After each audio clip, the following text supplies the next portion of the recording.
Hello students, our aim of the experiment is to measure radius of curvature of a spherical surface by using spherometer. We have to measure radius of curvature of this convex mirror with the help of spherometer. तो this is the spherometer. अब इसके अंदर देखो क्या क्या parts हैं. Spherometer has 3 legs 1, 2 and 3. इसके ये 3 legs होते हैं और ये बीच में स्क्रू है. ठीक है. उसके बाद ये है एक सर्कुलर स्केल. इस सर्कुलर स्केल के ऊपर हमारे पास टोटल 100 नंबर ऑफ डिविजन्स हैं. Okay. And this is vertical scale. Vertical scale पे 0 से लेके 10 तक अपवर्ड और 0 से लेके 10 तक डाउनवर्ड रीडिंग्स हैं, यानी इसके ऊपर टोटल 20 जो है डिवीज़न है. इस वर्टिकल स्केल की जो एक डिवीज़न है वो 1 मिलीमीटर के इक्वल है. तो अब हमें क्या करना है, रेडियस ऑफ कर्वेचर मेज़र करना है. तो उसके लिए जो फॉर्मूला यूज़ होगा, उसके लिए ये जो फॉर्मूला है हमारे पास है R is equal to L²/6H + H/2. ठीक है. ये फॉर्मूला हमें यहाँ पे यूज़ करना है. तो सबसे पहले हम इसका लीस्ट काउंट मेज़र कर लेते हैं स्फेरोमीटर का.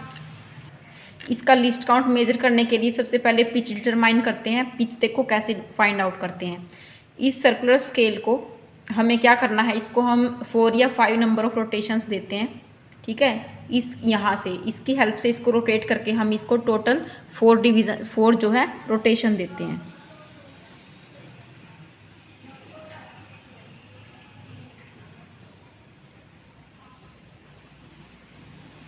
ये हो गई इसकी एक रोटेशन. इसी तरह इसको हम सेकंड रोटेशन देते हैं, 2 रोटेशन,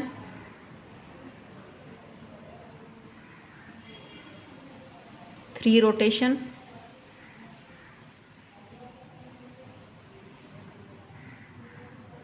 और ये इसकी 4 रोटेशंस कंप्लीट हो चुकी हैं. 4 रोटेशंस कंप्लीट करने के बाद हम वर्टिकल स्केल पे देख सकते हैं कि जो सर्कुलर स्केल है इसने डिस्टेंस ट्रेवल की है 4 डिवीज़न के इक्वल. ये देखो बच्चों, यहाँ से 0 के ऊपर 1, 2, 3 एंड 4 इसने जो है 4 डिवीज़न जो है क्रॉस की है. तो इसकी जो पिच है वो हमारे पास आ जाएगी, जितनी नंबर ऑफ रोटेशन हमने दी है 4 अपॉन इसने लीनियर डिस्टेंस ट्रेवल की है 4, ये आ गई पिच 1 mm. ओके. इसके बाद लिस्ट काउंट जो है फाइंड आउट करने के लिए हमें क्या करना है, pitch upon total division on circular scale. तो पिच है हमारी 1 mm और total division on circular scale है 100. तो ये हमारे पास आ गई है 0.01 mm and this is equal to 0.001 centimetre. This is the least count of this spherometer. इसके बाद हम इस स्फेरोमीटर को इस कन्वेक्स मिरर के ऊपर रखेंगे और इसका जो ये स्क्रू है इसको रोटेट करके ये जो टिप है स्क्रू की, जो मिडल स्क्रू है इसकी जो टिप है कन्वेक्स सरफेस से टच करनी चाहिए. तो इसको हम रोटेट करके इसको टच करवा सकते हैं. सो रोटेट दिस.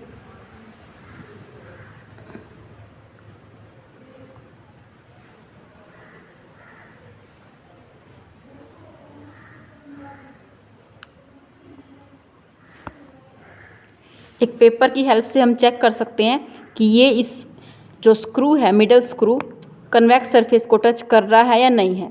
तो ये देखो, ये जो पेपर है ये इसके अंदर पास नहीं कर पा रहा है. ओके. ये इसके अंदर पास नहीं कर पा रहा है. इट मीन्स ये इसके साथ पूरी तरह से टच हो गया है. तो अब हमें क्या करना है, सर्कुलर स्केल रीडिंग नोट करेंगे. पहले मेन स्केल रीडिंग देख लेते हैं.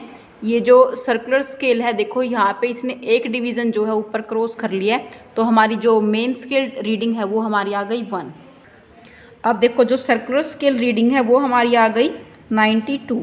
ये जो डिवीज़न है ये हमारे वर्टिकल स्केल के साथ जो है कोइंसाइड कर रही है. तो ये डिवीज़न हमारी हो गई 92. इसके बाद इस स्फेरोमीटर को हम कन्वेक्स सरफेस हटा के यहाँ पे हमने पुट करनी है एक ग्लास स्लैब, और इस स्फेरोमीटर को हम इस ग्लास स्लैब के ऊपर रखेंगे. फिर से अब क्या करना है, इसका जो मिडल स्क्रू था वो हमें ग्लास के जो सरफेस के साथ टच करना है. पेपर की हेल्प से देख सकते हो कि ये जो है इसको अभी टच नहीं कर रहा है. ये जो पेपर है ये इसके नीचे जो है पास कर रहा है. क्लियर। तो अब इसको रोटेट करके हम इसको टच करवा सकते हैं।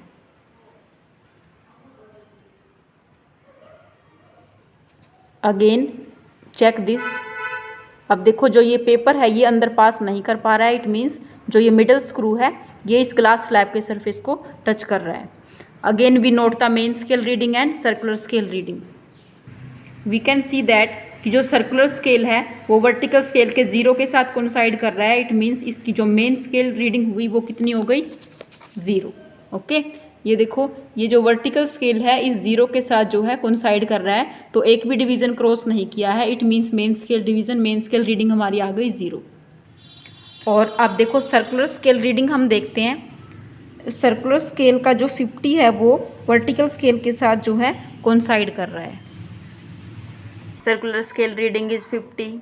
तो ये कन्वेक्स सरफेस पे हमारी रीडिंग जो आई थी, मेन स्केल रीडिंग 1 mm और सर्कुलर स्केल रीडिंग हमारी हो गई 92 इंटू लीस्ट काउंट यानी 0.92।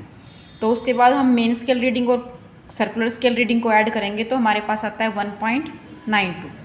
उसके बाद प्लेन ग्लास स्लैब पे main scale reading 0 and circular scale reading 50 into least count 0.50। तो ऐड करने पे आ रहा है 0.50 मिलीमीटर। ओके, तो h की वैल्यू फाइंड आउट करने के लिए हमें क्या करना है, h में से h डैश को माइनस करना है, यानी 1.92 माइनस 0.50 को माइनस हमने किया 1.42 mm। Now we have to find out radius of curvature by using this formula L²/6h plus h/2। अब यहाँ हमारी h की वैल्यू तो हमने फाइंड आउट कर ली है। अब L की वैल्यू को फाइंड आउट करने के लिए क्या करोगे, स्फेरोमीटर को हमने ऐसे कंप्रेस करना है पेज के ऊपर, ताकि जो ये जो 3 डॉट है उनकी जो प्रिक्स है हमारे पास आ जाए। तो हमारे पास ये 3 डॉट आ चुकी हैं। ओके, इन 3 डॉट्स को ज्वाइन करना है और तीनों लेंथ हमने मेज़र करनी है। So after joining this we have a triangle ABC। तो L की वैल्यू के लिए हमने क्या करना है, AB plus BC plus AC divide by 3।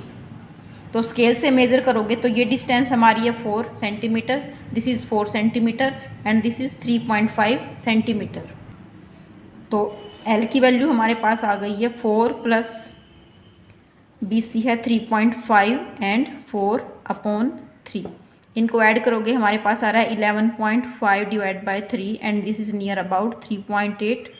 इसके बाद देखो h की वैल्यू हमारे पास आई थी 1.42 मिलीमीटर, इसको हम सेंटीमीटर में कन्वर्ट करेंगे। Okay, 0.142 centimetre. तो रेडियस ऑफ कर्वेचर में इस फॉर्मूले में हम पुट करेंगे L की वैल्यू 3.8 का square into 6h plus h/2। Okay, तो इसको सोल्व करने के बाद हमारे पास आ रहा है 17.02 centimetre. This is the radius of curvature for the convex spherical surface. Okay, thank you.